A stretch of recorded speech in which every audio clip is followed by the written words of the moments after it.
Good afternoon. My name is Brian Fry, and I'm joined by Natalie Dagger and Elfadil Osman to present on behalf of Team Morals. To begin, I'd like to give you a roadmap of where our presentation is heading.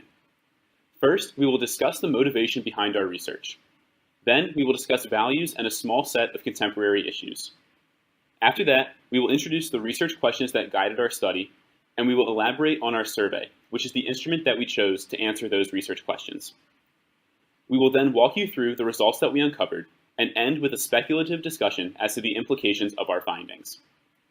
So first, as to our research motivation.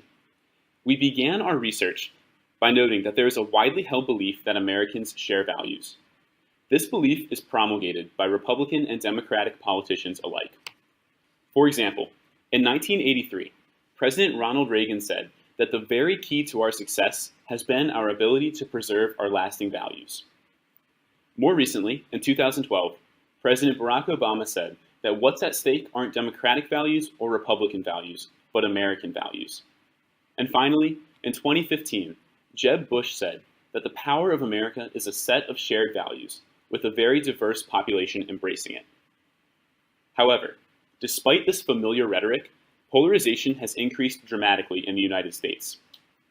One measure of polarization is how frequently members of Congress vote across the aisle. Here's a useful representation of polarization among members of Congress.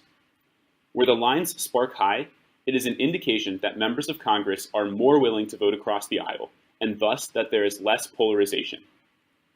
This figure shows that since World War II, there has been a precipitous drop in the willingness of members of Congress to vote across the aisle, and thus that polarization has increased in Congress.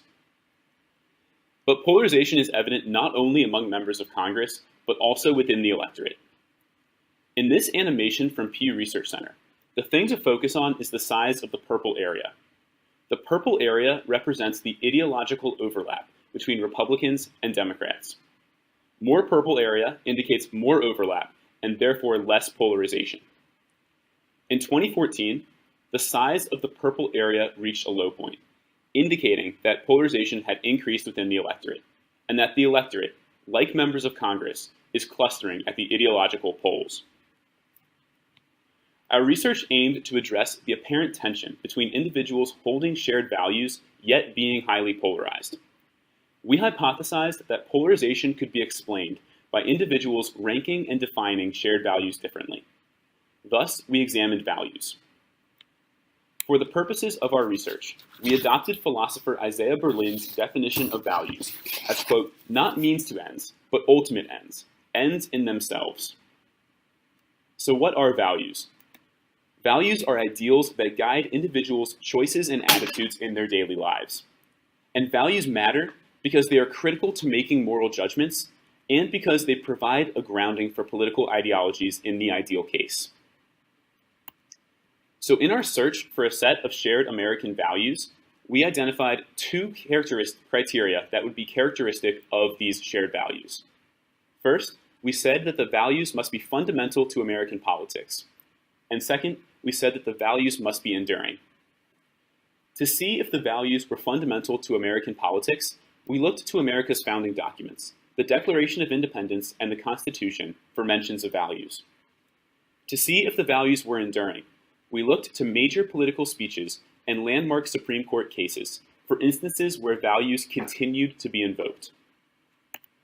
This research revealed a set of 7 values that plausibly constitute the set of values that Americans share. These 7 values are liberty, justice, equality, security, privacy, happiness, and self-determination. Next, we identified 4 issues that we could use as a medium in which to study how Americans apply values to issues. The 4 issues that we selected are capital punishment, gun control, same-sex marriage, and abortion. Each of these issues is what the literature calls a morality policy. Morality policies are said to have 3 characteristics. First, morality policies involve a conflict of basic values and fundamental conceptions of right and wrong. Second, it is challenging to reach a compromise on morality policies, especially relative to non-morality policies. And third, morality policies are said to be technically simple. An issue is said to be technically simple if individuals believe they can arrive at an informed policy judgment solely on the basis of their moral values, instead of having to perform much additional research or to seek the advice of experts. When we were selecting our issues, we said that they must meet these three characteristics of morality policies, as well as two additional characteristics that we imposed. First, we said that our issues must be prominent in national debate, and that was because we anticipated doing a nationwide survey, and we wanted to increase the likelihood that our issues would be salient across the country. And the second criterion that we imposed was that our issues must generate significant constitutional controversy, because constitutional conflicts are often indicative of conflicts over values. So after we identified the values and issues to use in our study, we developed two primary research questions. The first question asks, to what extent do individuals' rankings of values explain their stances on the four issues, which again are capital punishment, gun control, same-sex marriage, and abortion? In the second research question, we dive a little deeper and we ask, to what extent do individuals' definitions of values explain their stances on the four issues? We determined that a survey was the best way to address these questions. So first, a little bit about our timeline of survey development. We began by drafting a survey, and then we received IRB approval to conduct 7 focus groups on campus at the University of Maryland in late November and early December of 2015. These focus groups served to validate some of our initial assumptions and to further inform our survey design. Following the focus groups, we revised the survey and received IRB approval to distribute the survey nationwide in May 2016. One more note on survey design. In our survey, to answer our second research question, we asked respondents to choose preferred definitions for the values. In order to offer them definitions, we first had to construct them. So to construct these definitions, we looked to philosophers from the classical, Enlightenment, and contemporary eras. In our focus groups, we also asked respondents to define definitions, and where it was appropriate, we took their feedback into consideration in revising definitions. To implement the survey, we contracted with Qualtrics, which is a national marketing research firm, to distribute the survey nationwide to 520 respondents. We stipulated that our respondents must be U.S. citizens 18 years of age or older, that is, individuals who are eligible to vote and therefore part of the electorate. We also required that our sample approximate, as closely as possible, U.S. Census data in terms of race and ethnicity. So now I'll hand it off to Natalie to walk you through our method of analysis and our results. Thank you, Brian. For each of the 4 issues, we followed a systematic method of analysis. I'll walk you through in detail our analysis for the first issue, capital punishment, and then I will review the results of the next 3 issues. It's helpful to first begin by clarifying some key terms that we use when discussing our results. Our first 2 terms are related to values. The most pertinent value, which we will refer to as the MPV, is the value that respondents in the aggregate selected as the most relevant value for an issue. The next term, scattering, is a measure of consensus among respondents about the most pertinent value for an issue. Low scattering indicates high levels of consensus about the MPV. High scattering indicates low levels of consensus about the MPV.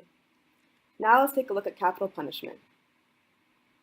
To reiterate, the most pertinent value refers to the value that respondents in the aggregate selected as the most relevant value for an issue. For capital punishment, the MPV was justice, with a majority of 62.7% of respondents selecting it.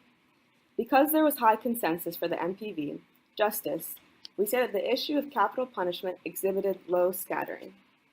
Now our last 2 terms are related to stance. We distinguish between moral stance and policy stance. Moral stance refers to respondents' moral attitude regarding a particular issue. Policy stance refers to respondents' attitude about what policy should be. For the issue of capital punishment, respondents' moral attitudes ran the gamut from never or rarely permissible to usually or always permissible, with a plurality for usually or always permissible. Respondents' attitude about what capital punishment policy should be varied from it should be abolished to it should be retained, with the majority for the legalization of capital punishment. Next, we examined whether or not selecting the MPV correlates to respondents' moral and policy stance. We ran ordinal regressions with the independent variable being whether a respondent selected the MPV, and the dependent variable being a respondent's moral stance or policy stance for capital punishment. Any result with a p-value less than 0.05 is significant and will be highlighted in the table. Lastly, the beta estimate is the slope of the correlation with the sign telling us the direction of the correlation. So for example, we found that there was significant evidence to suggest that respondents who chose justice as their MPV were more likely to favor the legalization of capital punishment than those who did not select justice. But what did a respondent mean when selecting the MPV?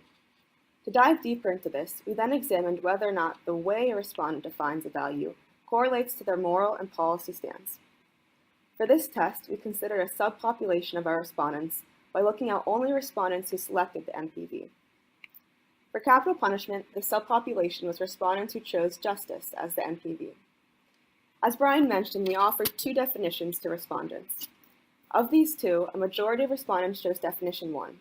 Justice means that societal goods, such as education, and societal bads, such as punishments, are distributed to people based on what they deserve, as opposed to what they need. We then ran ordinal regressions with the independent variable being whether a respondent selected the majority definition, and the dependent variable being a respondent's moral stance or policy stance for capital punishment. We found that respondents who selected justice definition 1 are more likely to believe capital punishment is morally permissible and to favor it being legal than those who selected definition 2. It's important to note that definition 1 is more consistent with the punitive attitude toward justice, and so it makes sense that respondents who selected that definition believe capital punishment should be legal. Finally, we conclude each issue with a summary of results chart that you'll see several times throughout this section. This chart includes a check for each box where there was a significant finding. So in summary, we found that there were significant correlations between the MPV justice and a respondent's moral stance, or a respondent's policy stance. And there was significant correlation between definition of justice and a respondent's moral and policy stance. Now, I've just walked you through our method of analysis in detail for the issue of capital punishment. Since we implemented the same process for our next 3 issues, I'll focus on only the results. Our second issue is gun control. The MPV for gun control at 48.7% was security. Because there was high consensus for security, being the MPV, we said that the issue of capital punishment exhibited low scattering. A majority of respondents believe that gun control is usually or always morally permissible, and that regulation should also increase. Now, when considering the relationship between choosing security and stance, we found that respondents who selected security are more likely to view gun control as morally permissible and to favor increased gun regulations than those who did not select security. Taking a closer look at security, we found that most respondents believe security means being free from fear of personal, mental, and/or physical violation. We then analyzed the relationship between definition and stance. This table includes an additional column, the compare to column. Because we presented more than 2 definitions for security, one of them must be selected as the base definition the others are compared to, which in this case is the majority one, definition 2. We found that respondents who selected security in definition 3 are more likely to oppose increased gun regulations. Now this makes sense because people who chose definition 3 are more consistent with a libertarian attitude of security and wanting to be free from government abuse. And so it's also consistent that they believe that gun regulations should decrease. So in summary, we found that there was significant correlations between the MPV as security and a respondent's moral and policy stance, as well as definition and policy stance. Our third issue is same-sex marriage. There was a higher amount of scattering for the MPV as compared to the issues of capital punishment and gun control. The MPV was equality with 33% consensus. The responses for moral stance and policy stance were bimodal, meaning that responses clustered at the 2 defined maxims in the graph. Now, when considering the relationship between choosing equality and stance, we found that respondents who selected equality are actually more likely to view same-sex marriage as morally permissible and to favor it being legal.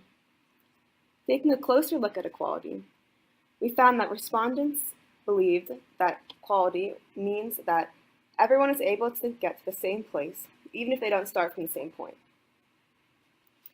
We then analyzed the relationship between definition and stance, but we did not find any statistically significant correlations. So in summary, we found that there were significant correlations between MPV and stance for the issue of same-sex marriage. Now our last issue is abortion. Similar to same-sex marriage, there was also a high amount of scattering for abortion. The MPV had less than 25% consensus and was only 1.7% away from the next value. Taking this into consideration, we decided to evaluate the top two most pertinent values, privacy and self-determination. There was also a wide range of views on the moral permissibility and legality of abortion. Similar to same-sex marriage, the responses for moral stance and policy stance were bimodal, where responses cluster at the two defined maxims. So we'll first consider privacy as the MPV. We found that respondents who selected privacy are more likely to view abortion as morally permissible and to favor its legalization. Now, when defining privacy, the majority of respondents believe privacy means the ability to live without external monitoring. We analyzed the relationship between definition and stance, but we did not discover any significant findings. Next, we'll consider self-determination as the MPV. We analyzed the relationship between self-determination and stance, but also did not find any significant findings. Now, when defining self-determination, the majority of respondents believe self-determination is the ability to succeed according to my own merits and effort. When we analyzed the relationship between definition and stance, we also did not find any significant correlations. Now, let's put it all together. When we began our research, we expected there to be a correlation between ranking and stance. We also expected there to be a correlation between definition and stance. If these expectations were met, then all of these boxes would be checked, but we see this is not the case. We found that ranking was predictive of stance in almost all cases. However, definitions were only predictive for capital punishment and gun control, and never predictive for abortion and same-sex marriage. Why is this the case?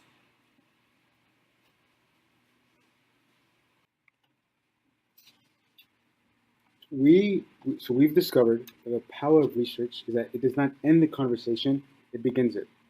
At every point, more questions open up, such as the one Natalie just posed. We put a lot of thought into addressing the question of why definitions were only predictive of stance on capital punishment and gun control, and not predictive of stance on same-sex marriage and abortion. Let me talk you through some of this thinking. So we argue that if Americans do share a set of values, we would expect that they deploy these values in debate and in discussion. Of those values, the value they deem as the most pertinent to an issue, we hypothesize that the most pertinent value would play a major role in the defense of their stance. We also hypothesized that how an individual defines the most pertinent value would then be predictive of their stance. We found that for same-sex marriage and abortion, how an individual defined the most pertinent value did not predict their stance. So we ask, was the most pertinent value a major player in how an individual's stance on in an individual's stance for same-sex marriage and abortion? Our discussion as to why this was the case led us to further investigate scattering. So this graph combines all four of the most pertinent value graphs for each issue that you saw earlier. From the summary representation, one thing really jumps out. Two issues have low scattering, while two other issues have high scattering. Now, a reminder of what we mean by scattering. Scattering is a measure of the consensus among respondents on what values are most pertinent.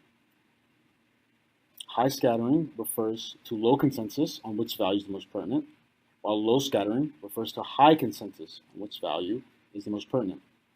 Two of the issues we looked at, capital punishment and gun control, seem to behave quite differently than our other two issues, same-sex marriage and abortion. Capital punishment and gun control are similar in that the definitions were explanatory of stance and there was low scattering of values. In contrast, same-sex marriage and abortion, for same-sex marriage and abortion, there were no correlations between definition and stance, and we saw high scattering. What explains this difference? We offer two explanations of the unexpected pattern through a partial diagnosis.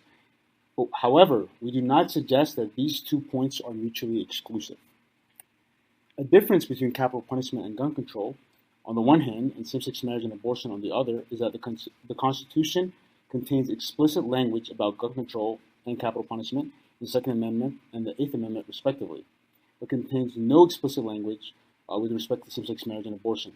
This explicit language in the Constitution about capital punishment and gun control, coupled with a long history of discussing these issues, may make respondents more confident in their nomination of the most pertinent value. Another thing that explains this curious pattern is that same-sex marriage and abortion are arguably more complex than capital punishment and gun control. Same-sex marriage and abortion concern highly intimate parts of life and implicate both deep metaphysical and empirical questions regarding the nature of love, the moral significance of human life, and even when human life begins. These issues may call on more values and may cause a conflict of issues. So how do all of these relate back to our central motivation of addressing polarization? Capital punishment and gun control had value-based disagreement, but same-sex marriage and abortion did not. Maybe because we have these two groups of issues, we also have two types of polarization, substantive and superficial. If there are two types of issues, maybe there are two types of polarization. Polarization is substantive when it is the result of genuine disagreement because there is a common ground for debate, the most pertinent value. In contrast, polarization is superficial when it is not the result of genuine disagreement, but because there is no common ground. In other words, people are merely expressing differences. Now, this is counterintuitive. What do I mean by disagreement and differences? Consider a scenario in which Brian and I are going to get ice cream. I tell Brian that chocolate is the best flavor. Brian responds by saying, but Elfidel, strawberry is the best flavor. Are Brian and I disagreeing? No. We are simply stating a difference in preference. We did not define what constitutes best flavor. Well, I tell Brian that chocolate is the best flavor because it is the sweetest. But Brian says, Elfidel, strawberry is the best flavor because it has pieces of fruit. Here we can see how Brian and I are not engaged in real dialogue, but because we do not mean the same thing in using the phrase best flavor. For us to disagree, we must both understand the measure of best flavor. Without this mutual understanding, we are talking past each other. This disconnect is reflected in stances on abortion and same-sex marriage. Both issues that display high scattering, meaning that there is no common ground for debate, compared to stances on capital punishment and gun control, which have established a common ground or best flavor for debate in the most pertinent value. Polarization on abortion and same-sex marriage is therefore superficial. So we suggest that substantive polarization is to be preferred to superficial polarization because everyone that's engaged in dialogue understands what is at stake and it can act as a pragmatic stepping stone for policymaking. So if Americans can get to a place of disagreement, then it is possible for Americans to agree. We can move from unproductive cacophony to productive and articulated disagreement by establishing common ground for debate. So we would like to thank multiple people who are instrumental in our research. Our great mentor, Dr. Susan Dwyer, and the Gemstone staff, namely Dr. Cole, Dr. Skendel, and Vicki Hill. I want to thank our discussants for coming and taking part in our thesis conference. We also would like to thank Dr. Alan Lehman and John McKelly, and as well as our Launch UMD donors, especially Kevin Curtis and Paul and Mary West. Thank you, and I'd like to open the floor for discussion, for questions.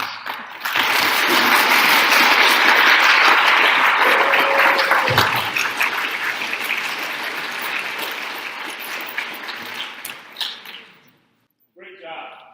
We're going to adjust our time a little bit. It's only going to be like 5 minutes. But the discussion panel, we're going to be allowed to discuss witnesses when we go in the back room.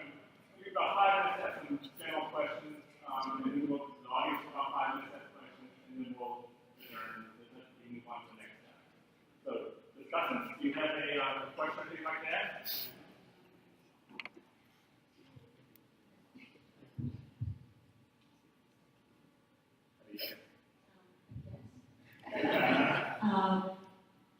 So first off, hi. When we first being a parent of a college student myself, made me thank parents who have some extraordinarily bright children. I know you're very proud. And I want to thank you guys for just a really terrific paper. That said, of course, one would expect that I would have a lot of questions. I'm a professor in the College of Journalism and the School of Public Policy, and I run the research center that straddles the two, the International Center for Media and Television.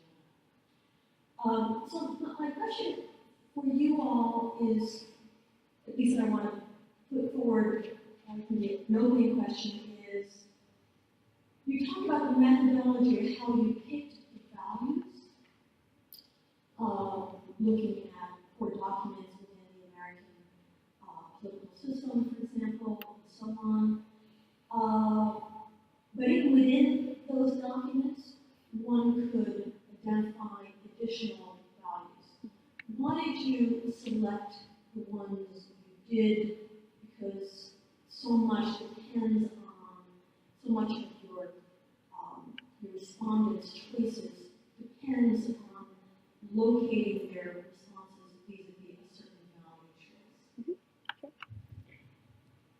choice. So the question was about how we selected our values, how we sort of differentiated that set. So we are not making the claim that these are exclusively the only set of values that Americans share. So these were selected again through their founding documents, and they were informed with the selection of our issues. It was sort of a fluid process because there are hundreds of thousands of Supreme Court cases that we could look through, as well as hundreds of political speeches, and so that sort of informed the other. When we did conduct our focus groups on campus, we asked our focus group participants whether these 7 values could plausibly constitute that set, and 93% of them did say that. And so at the beginning of the focus group, we asked them to list various values that they thought that Americans shared, and they listed a lot, and many of them were in this set, and at the end we asked them if our set that we had developed before would reflect that, and we made adjustments accordingly with our focus groups. Additionally, in our survey, respondents, at least 70% of respondents chose every single one of our 7 issues to apply to every single one of our 4 issues. So we did see that they were applicable, and respondents and survey focus group participants did consider that they were inclusive in that set. Good. Thank you. Okay. We'll open up one more question from the discussion, and then we'll switch over to general. Hello. I rarely speak with a microphone. My voice just usually works on its own. So I'm an associate professor of philosophy at the University of Baltimore, and I would also like to congratulate the team. It was really impressive, not just the presentation. We dealt with some difficulties, and the paper was, for 150 plus pages of substantive writing, it was a relatively easy read, which doesn't happen all that often. And this is sort of, the question I have sort of goes along with Susan's, which is, there are values that, I know you recognize there are other values, right? But part of your analysis of, for example, abortion, is that there's not a real disagreement because it hasn't been, it's complicated. And one of the things I thought was, if I'm somebody who's pro-life, for example, and I look at your survey, and I don't see the right to life on there. What I see is privacy. And I know that the debate around abortion tends to focus on privacy. And so I say that's my pertinent value. That's the one that I see as controlling. But I don't see the value that I think is most important. So how do you, and I understand you can't conclude the survey after the fact, but how would you think about what's the next steps in maybe trying to flesh out with those values that aren't shared, perhaps, on how those can be included?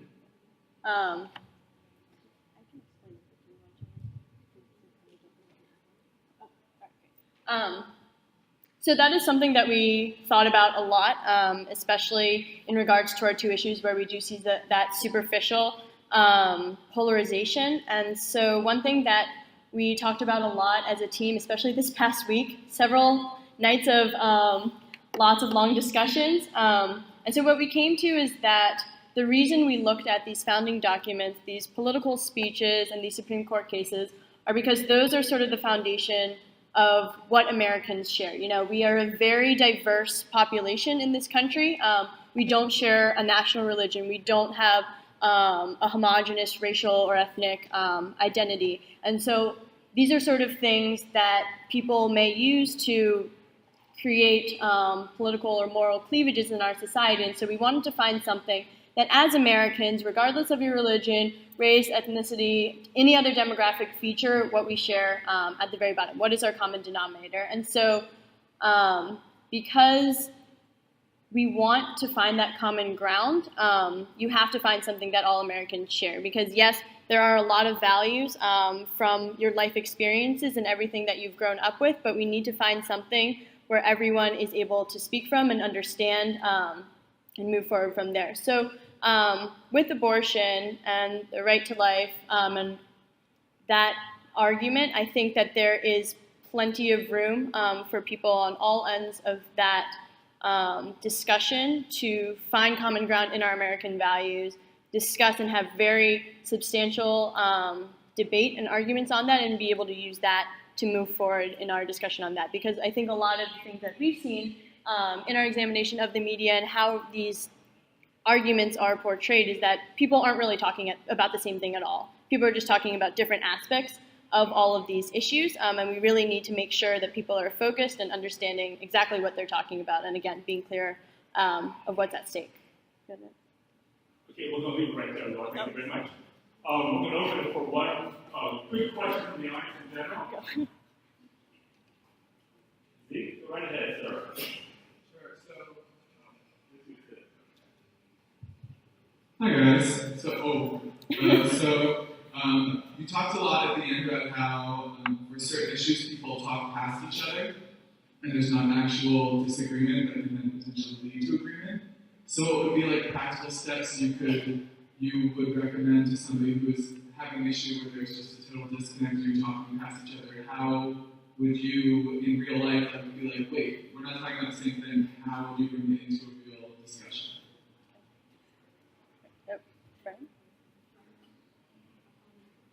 So the question was asking about what are practical steps to approach disagreement, to really understand what's going on in the conversation.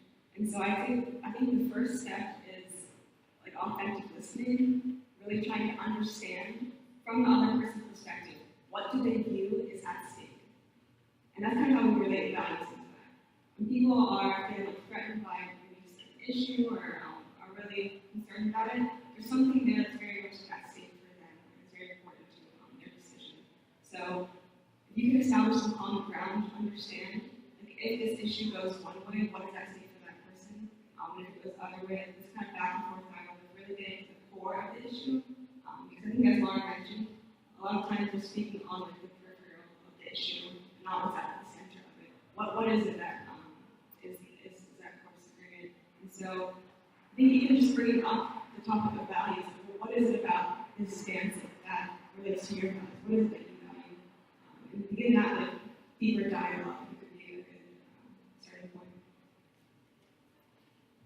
And then just to add on to that, I think often in conversation about these issues, people get to a point where they just settle and agree to disagree, and they're just settling at having different preferences. And so we would want people to go one step deeper and don't just agree to disagree. Find out what you believe, find out what the person you're talking with believes, and genuinely confront that head on and see what that means. Okay, we're going to give Team Morals one big round of applause.